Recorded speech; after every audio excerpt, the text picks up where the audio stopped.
running for first responders, we actually don't talk about what sort of mental health they go through. They help people, they put their lives out there to help other people's families, and we never ever think about their health, their mental health.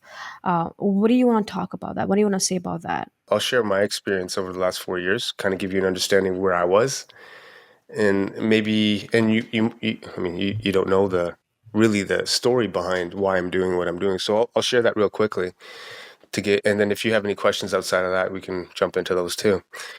So about 4 years ago, right before the pandemic, I was going through separation and divorce, and I was married. My daughter was 2 at the time, and that was really challenging for me because I was presented with the type of person I was. My wife, I wasn't a good husband, and she wanted to get a divorce, and so for me, I was like, oh man, why am I like I'm a good person inside? Why am I? Why do I have bad patterns of behavior? Why do I do things that aren't appropriate? Why do I, I was asking myself these questions. So, we're going through the divorce, and then we had a house that we had bought together, and, up here in Canada, it's very expensive. So we had a basement suite in the house that we would rent out. So I moved into the basement suite, and we were fully divorced. I'm paying rent. My daughter's upstairs. Like it was difficult for me. And I'm sure it was very difficult for my ex-wife, but we had to figure out how to make things work. And then the pandemic happens. And the pandemic in BC was very challenging because we weren't allowed to do anything. We weren't allowed to go out. We weren't allowed to go to gym. We weren't allowed to do anything. Now, if you can imagine, if you're in a basement suite with limited windows and lights and you're stuck in there for weeks at a time, what that might do to your mental health, especially when you're going through a divorce. And you're left with the type of person that you are at the time, which wasn't a good person in my perspective. So I was struggling a lot with that. And then financially, I lost everything. So I had to figure out how to, oh man, I got no money. I'm 40 something years old. What the hell am I going to do? Just got divorced.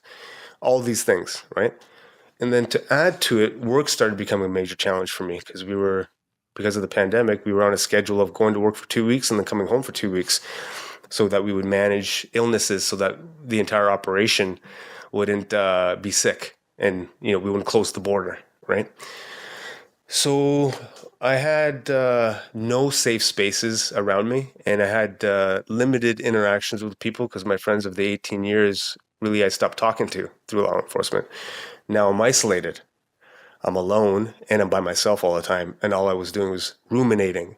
So I have anxiety and depression already. But this exasperated everything. So I ended up having, they used to call it a nervous breakdown, but now they call it a major depressive episode, where it's a high level of dysfunction when it comes to depression, limited amounts of sleep for weeks on end. And so I was sleeping maybe 2 or 3 hours a night for weeks and weeks, like I wasn't sleeping. So that exasperated my mental health until the point where it just got too much and I had to go see a doctor and ended up getting some medication. And then I was like, okay, man, I'm 40 whatever years old. I've driven my life into a ditch. My life sucks right now. How do I fix it? That's what I started doing. So I started reading a bit more. I wasn't much of a reader, so I started reading. And then from there, I read another book I read the first two chapters of David Goggins' book, Can't Hurt Me. And the underlying theme in that book is chase adversity or do hard things. And at the time, I misinterpreted it as do hard things physically. And for me at the time, running was hard. So I said, okay, I'm going to run. And now, mind you, I'm about 175 pounds right now. And at the time, I was 200 pounds, bodybuilder, very big, right? Like I was a big dude. And so running was very difficult. So I started running very small amounts. And I got back from work in the evening.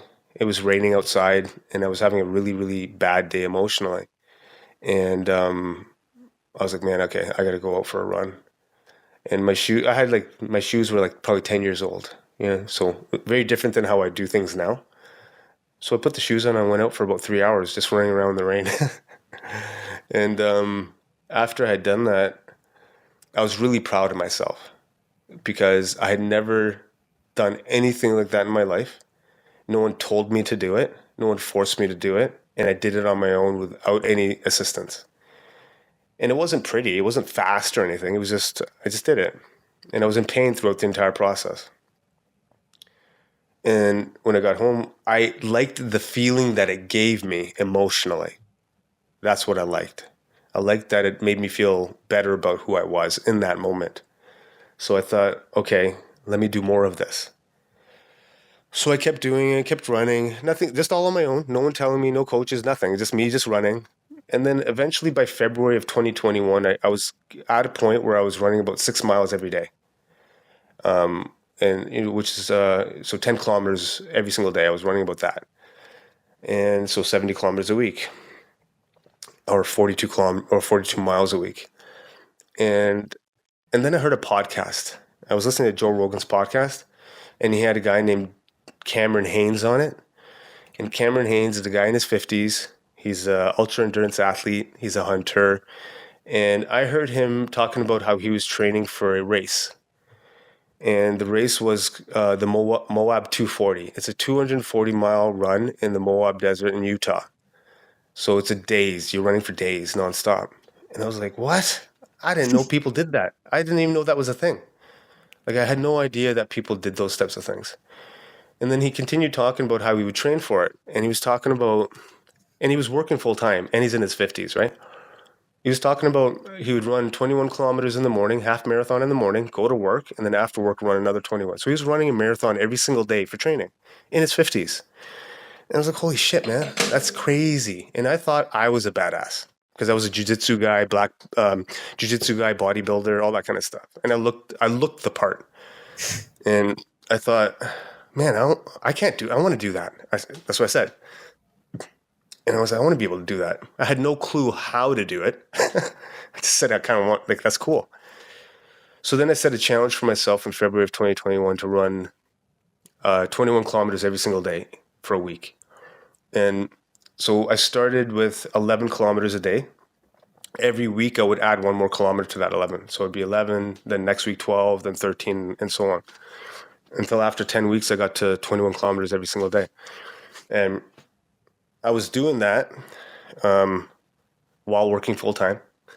I was a canine handler, so I was also taking care of my dog, going through the divorce, managing all I was doing everything all at the same time, and I still did that, which gave me a level of confidence that I never thought, man. Like, I just ran 150 kilometers in a week, and I never thought in a million years I could do that. So when I did that, I was like, oh, what else can I do? It started opening up doors, right? So I kept pushing.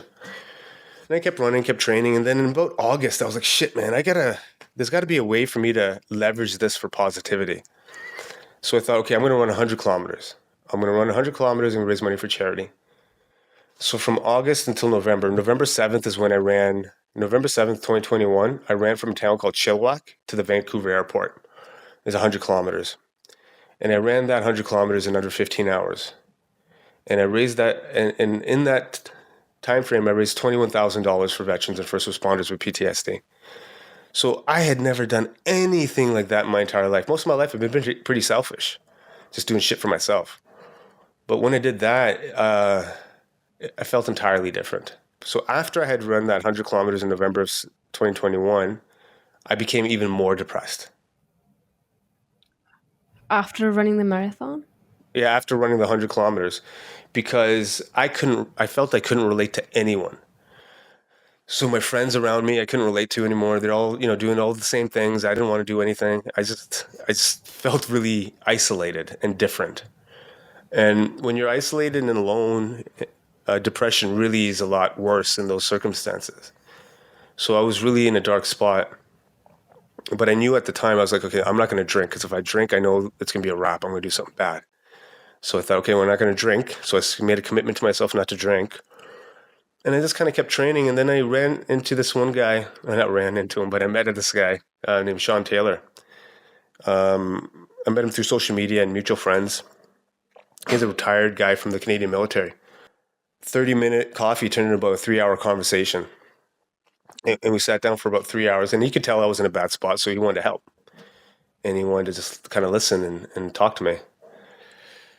And after that conversation, I was like, man, can we keep doing this? And he's like, if you think it'll help you, we can keep talking. And then I thought, okay. Now, he lives 7 hours away, so we were not about to drive back and forth. So we started Zoom calling each other. So for maybe 5, 6 days out of the week, almost every single day, we would Zoom call.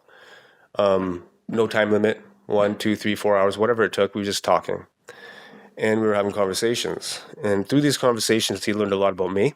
And for me, I don't respect very many people. At least at that time, I didn't. Right. So no one could help me other than this person, because I wouldn't have given anyone the time of day, because I thought I was the shit.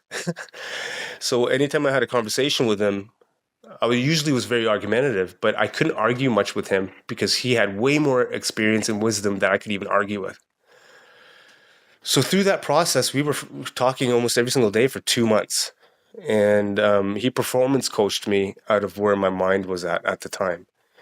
And without meeting him, I probably wouldn't be here right now. I probably wouldn't have raised over $80,000 for charity. I probably wouldn't be running the kind of shit that I'm doing right now. And I probably wouldn't be getting ready to break the record for the fastest run across Canada next year. So through learning with him, I then started figuring out, okay, what's my purpose? What's my why?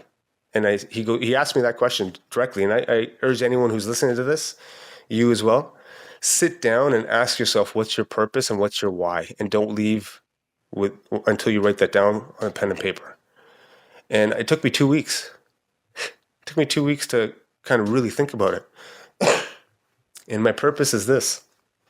And I created such a purpose so that it doesn't ever change. I just want to maximize my skill sets for everyone around me to affect permanent positive change. So basically, just be the best version of yourself. And that's what I'm doing. I'm not doing anything else other than trying to be the best version of who I am in every single way that I can.